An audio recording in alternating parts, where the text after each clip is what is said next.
Good morning. It is a really lovely sunny Saturday here. I actually really like the really sunny days in winter. I think they're just really nice for going out, especially on the weekend. So plans today, I'm going to fringe cut, which is great because it is not cooperating right now. This is the longest it's been in a while. I'm going to go do that soon, and then I'm meeting up with a friend for lunch. We're going somewhere for pasta, I think. It'd be nice. And then we're going to check out the Rare Book Fair. I've never been before. It's at the State Library here. My outfit today, I wear this all the time. You would have seen it so many times if you've watched my videos. I'm wearing this souffle yarn sweater from Uniqlo. I actually have a couple, and it's just kind of my go-to at the moment right now. Another layer underneath it as well, because it is pretty cold here. Wearing the Uniqlo culottes as well today. This has also been a go-to. Bought these a couple of months ago. I just have mentioned so many times, but I love Uniqlo's clothes, but also their pants in particular. Whenever a new one comes out and I like them, I will sometimes buy two. Not really sure what coat I'm going to wear. Probably the same one you always see me wear, the grey high neck one, because another go-to winter item. I feel like in winter I just get into a cycle of wearing like 2 or 3 outfits on repeat. I'm also going to wear these shoes.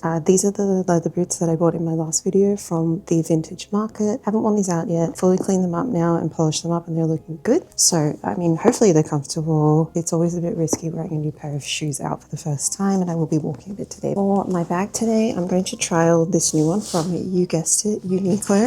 Yeah, because I bought this for an upcoming trip, and I just want to see how I feel with it, with like my cameras and stuff. I also want to take some pictures on my Fujifilm as well. I don't think I've shown this camera yet, but a couple of months ago I bought the Fujifilm X-E5, which is quite an investment for me. I'd always wanted a Fujifilm though. It's kind of like a dream camera for me, so I've never taken it outside before. It's like my baby and it's very precious, so I've got it fully protected, like in a special little bag. But yeah, this bag seems to be a good size. It like fits my headphones in it as well, which is important.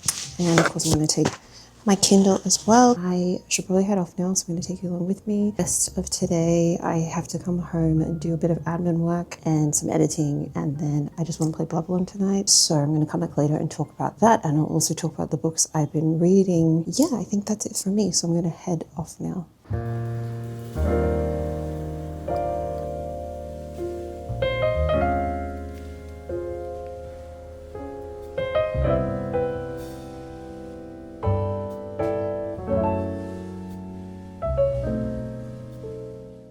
Just got my French cuts. I'm kind of panicking because one of the heels of my boots is twisting off. This is what happens sometimes when you buy vintage shoes. So I am walking very slowly right now to a supermarket around the corner, and hopefully it will all work out.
I'm in Muji trying on the Hakama pants. I have the black ones, which I wear all the time, so I'm going to get another pair, but I wanted to try on the white ones. It's hard to tell because they're all stitched up at the bottom, but I feel like they could be potentially see-through, so maybe not, unfortunately.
Hello, I'm back. I just wanted to go through the books that I've been reading lately and what I'm reading now, and just do a quick little review as well, like I usually do in these videos. I also bought some new books, so I want to show you what I got recently. I'll start off with this book, which is Elric of Melniboné. I showed this in my last video because I had started reading it recently and I have now finished it. I got through it a lot quicker than I expected. As you can see, it is pretty big and chunky, and as I've talked about a lot, I have been on this journey with dark fantasy medieval books, because for me personally, I didn't really enjoy reading fantasy until now. Of course, I've read a lot of Tolkien. I'm a huge fan of his books, and also George R. R. Martin. This year I just wanted to get into more of these, so I came across this one, which is apparently one of the most well-known, most loved fantasy epics of all time. Just kept coming across it. I heard a lot of good things about it, and yeah, I got through this one really quickly. And I think as somebody who struggled with fantasy in the past, sometimes I found with some of the books that I tried to read, there was just too much going on for me that I would kind of get overwhelmed with, how big these worlds are, how many characters there are. Sometimes there's a lot of magic and things like that. But what I really liked about this book is just how straightforward it was with all of those kinds of things. I found it really easy to follow. I thought the plot was really interesting and enjoyable, and also the dialogue as well was really simple at times, but I really liked that. I would like to check out more of these books, because I think I mentioned in my last video, as I was starting to read this, I found that Elric was a complex character, and that definitely deepens with his character progression over the course of this book and what he goes through. He's this emperor of this dying kingdom, very multifaceted, because he kind of doesn't want to be in this position. So it's not really what I expected, because a lot of times when you go into these stories,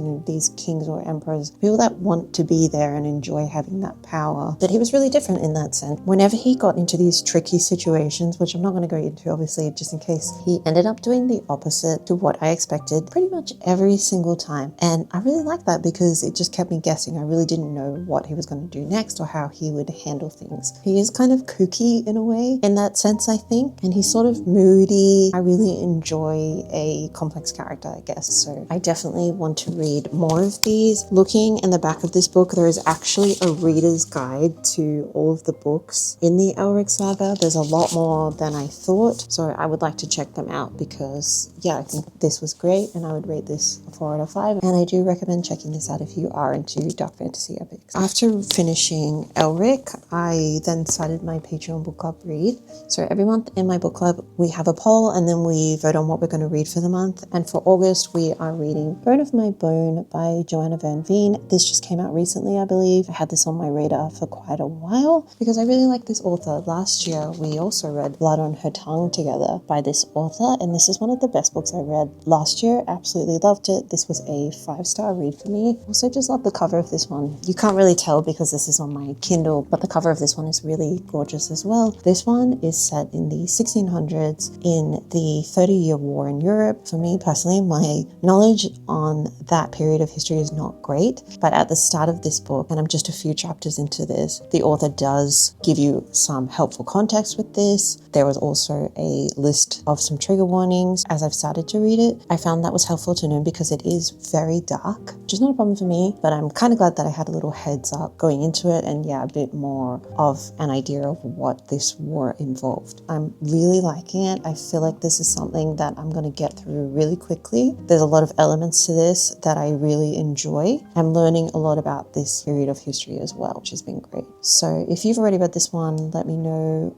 what you think, but when I've finished it, which will probably be soon, I will come back in the next video and talk about my thoughts about this. Before I show you the couple of books I picked up this week, I do of course want to talk about Bloodborne a little bit, because I finished that game just this week, which was a huge feat for me. I know a lot of you probably expect that I've already finished this game, but this game took me like a year and a half, nearly 2 years to complete, which is pretty insane considering I played Elden Ring in like 1 month, Dark Souls 2 weeks maybe, and I talk about Bloodborne all the time. It's influenced me quite a lot, even though I hadn't finished it. And I'm sorry if you've already heard this before and I'm repeating myself. I started playing Bloodborne, and as my first From Software game, incredibly difficult, really hard learning curve for me, but that obviously helped me get into the other games. So after months of progressing through that game, my PS4 died, so I had to start all over again earlier this year because I picked up a PS5 for Christmas. So I think my progress into Bloodborne before I committed this week to finishing it was maybe like 70%. So I'd done,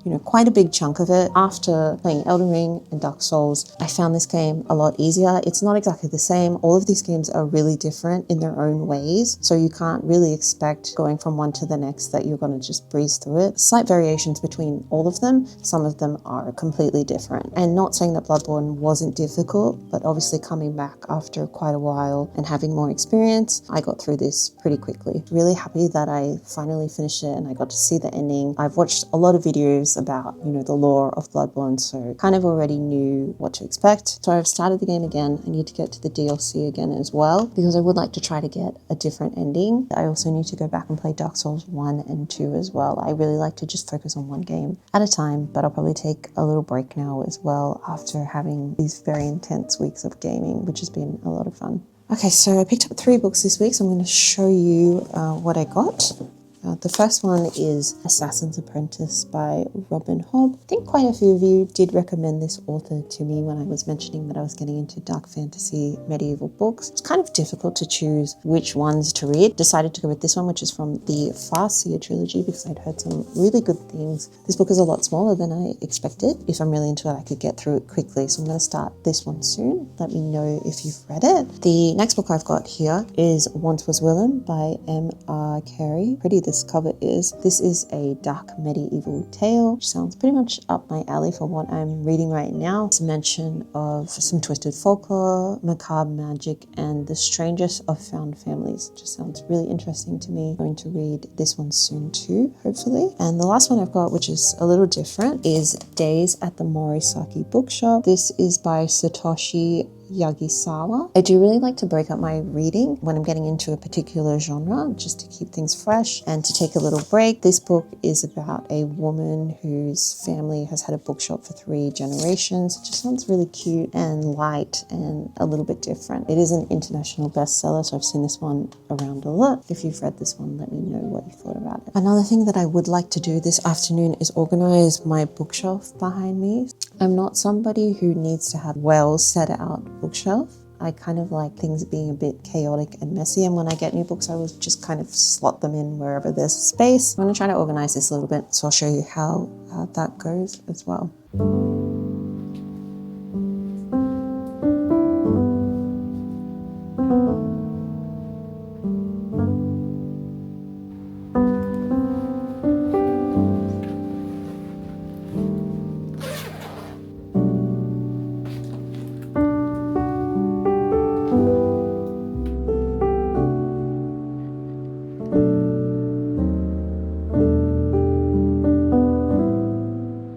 So I'm back home now, so I'm going to start cleaning up and maybe reorganizing this bookshelf. I just realized that last year, I think it was maybe the year before, I did release 2 bookshelf tour videos. Obviously they're outdated, but I'll link those below if you're interested in checking them out as well.